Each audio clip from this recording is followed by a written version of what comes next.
570. How was your morning? Thank you for making business. See that, guys? 570. Hold on. Hello everybody.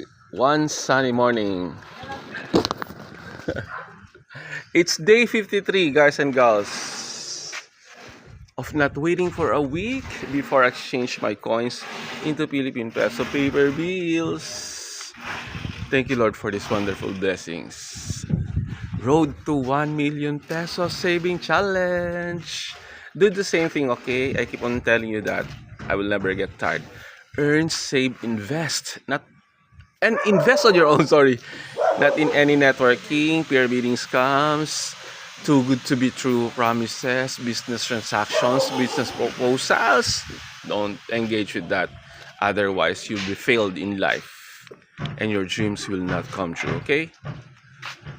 And expand, then enjoy, okay? Thank you, Lord. Road to 1 million pesos, 570.